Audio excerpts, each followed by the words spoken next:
दोस्तों, मुझे ऐसा क्यों लग रहा है कि साईं केतन बाहर आने के बाद माफिया मांगेगा। मुझे फीलिंग आ रही है ऐसी।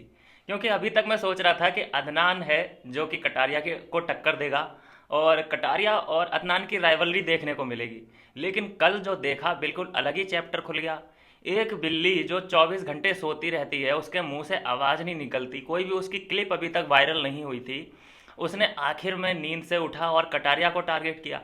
भाई, अभी तक तू कहाँ था? 30 दिन लगभग होने को हैं घर के अंदर। अभी तक उसकी कोई फाइट नहीं देखी गई। ऐसा लग रहा था जैसे चूजा कहीं पे बैठा रहता है, लड़कियों से बातचीत करता रहता है, सना सुल्तान के इर्द गिर्द उसका पूरा कॉन्सेप्ट है, कंटेंट जो होता है उसका। आप बताइए मुझे कि कोई ऐसी क्लिप आपने देखी हो कि घर के और सदस्यों के साथ उसका उठना बैठना हो या बॉन्ड बहुत अच्छा हो? सिर्फ सना सुल्तान या फिर रणवीर जी, बस इन दोनों के साथ उसकी क्लिप मिलती है, बाकी किसी के साथ नहीं। लेकिन कल अचानक ही, वो भी नेजी के पीछे, हर लड़ाई के पीछे नेजी ज़रूर होता है। नेजी के लिए पूरा घर दो भागों में बटा हुआ है। एक भाग, एक ग्रुप ये कहता है कि भाई ये लोग चढ़ा रहे हैं नेजी को और इनके कहने में है नेजी। और दूसरा ग्रुप का ये मानना है कि यार हम लोग नहीं चढ़ा रहे इसको, क्या इसके पास अपना दिमाग नहीं है? और वो बीच में मजे लेता है। वो ऐसे करता है, वाह यार मेरी वजह से हंस, वो लड़ाई कर रहे हैं ये लोग, मज़ा आ रहा है, लड़ो लड़ो बेटा। कल जो फाइट हुई है कटारिया की और इसकी साईं केतन की, शुरुआत कहाँ से हुई? नेजी के पीछे तो हुई थी शुरुआत। क्योंकि सुल्तान ये चाहती थी कि नेजी बने हेड ऑफ द हाउस, और वो आखिर तक डटी रही, नेजी के लिए लड़ती रही। वहीं से तो आर्गुमेंट शुरू हुई थी। तो नेजी बहुत बड़ा ड्रामेबाज इंसान है, उसको खाने और पीने के अलावा कुछ और दिखता है नहीं। लेकिन कल एक बात क्लियर हो चुकी है, जो साईं ने सॉफ्ट टारगेट किया है। देखो, कटारिया चाहे कितना भी बोल ले, मैं डरता नहीं किसी से, मैं नहीं डरता, भाई साइज मैटर कर जाता है कहीं ना कहीं। वो कहाँ 6 फुट का आदमी, और वो कहाँ यार 3.5 4 फुट का आदमी। फ़र्क तो होता ही है ना। तो उसने सॉफ्ट टारगेट ढूंढा, और उसको अभी इसी इंसिडेंट पे गुस्सा नहीं था, ये 20 30 दिन का पाल के बैठा था, उसने खुद बोला है। तो कल जाके वो गुस्सा निकाला है उसने। लेकिन इसका गुस्सा जो है ना दोस्तों, बाहर निकलने वाला है साईं केतन का। या तो ये माफ़ी मांग ले जब तक ये शो ख़त्म हो, और अगर इसने माफ़ी नहीं मांगी तो इसका इंतज़ार किया जा रहा है बाहर निकलने का।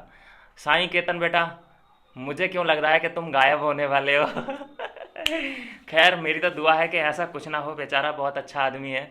और फिर बाद में ये ना कहना पड़ जाए हमें कि यार एक अच्छा एक्टर था, अच्छा लड़का था साईं केतन नाम का, और गायब हो गया। तो दोस्तों, बहुत बड़ी बड़ी न्यूज़ आ रही है, घर के अंदर से भी और घर के बाहर से भी। कटारिया के जो सपोर्ट में उतर चुके हैं लक्ष्य चौधरी, और लक्ष्य चौधरी के दोस्त वगैरह सभी, उनका मानना यह है कि जो इसने धमकी दे दी है कि बाहर होता तो चीड़ फाड़ कर देता। और कृतिका ने भी ये बोला है कि हाँ मैं जानती हूँ, अगर ये फाइट बाहर हो रही होती तो तुम फाड़ के रख देते। कितना इजी है कहना भाई साहब इन लोगों के लिए, अंदर बैठे बैठे। बाहर होता तो नजरें नहीं मिला पाता ये लड़का। आई मीन साईं केतन नजरें नहीं मिला पाता कटारिया से। जानता है नहीं कटारिया क्या है, उसका बैकग्राउंड क्या है, और पंगा लेके बैठ गया है। अदनान को पता है उसका बैकग्राउंड क्या है, इसलिए भाई भाई करके सिस्टम के नीचे आ गया है। अब चलिए बात कर लेते हैं हुआ क्या है। रूल एक बहुत बड़ा चेंज किया है बिग बॉस ने। बिग बॉस का कहना है कि भाई अब से जो एविक्शन होगा, जो वोटिंग होती है, वो वोटिंग अब बंद कर दी गई है। आपने देखा होगा कि कल अदनान को नॉमिनेट किया गया, तो आज वोटिंग लाइन खुल जानी चाहिए थी उसको बचाने के लिए, या कुछ भी होता प्रोसेस। लेकिन देखा यह जा रहा है कि वोटिंग लाइन खुली नहीं है, और कल ही उन्होंने अनाउंस कर दिया है कि अब जो भी किस्मत होगी बाहर भेजने वाले की, उसकी किस्मत का फैसला ऑडियंस नहीं करेगी, बाहर वाले लोग नहीं करेंगे, जनता नहीं करेगी। जो अंदर के ही हैं कंटेस्टेंट, वो ही आपस में सर्वसम्मति के साथ ये डिसाइड करेंगे कि कौन घर के अंदर रहेगा और कौन घर से बाहर जाएगा। तो ये बहुत बड़ा major rule Bigg boss history में कल बिग बॉस ने चेंज कर दिया है। अब बताइए, ये जनता का शो फिर कैसे रहा? रियलिटी शो तो है, लेकिन ये जो बोलते हैं आप कि ये जनता का शो है, जनता द्वारा देखे जाने वाला शो है, जनता डिसाइड करती है कि कौन अंदर रहेगा कौन बाहर रहेगा। तो भैया मुझे लगता है ना कि बिग बॉस डर चुके हैं, उनको पता है रिजल्ट का। जनता जिसको चुनने वाली है उस रिजल्ट का उनको भली भांति पता है। उन्हें पता चल चुका है कि कटारिया वन साइडेड मैच जीतने वाला है। तो इसीलिए, क्योंकि उनका फिक्स विनर है, मैं कई वीडियो में कहता चला आ रहा हूँ, तो उनका फिक्स विनर कैसे विनर बनेगा? उस वो अब बनेगा विनर। यहाँ से ये कहानी चेंज कर दी गई है, यहाँ से वो नेजी को फिक्स विनर बनाएंगे। ये लिख के ले लीजिए, क्योंकि यहाँ से अब स्क्रिप्ट तैयार की जा रही है। जब उन्होंने बाहर की वोटिंग बंद कर दी है, तो उसका सीधा सीधा मतलब यही बनता है कि वो अब अपने हिसाब से चालें चलेंगे।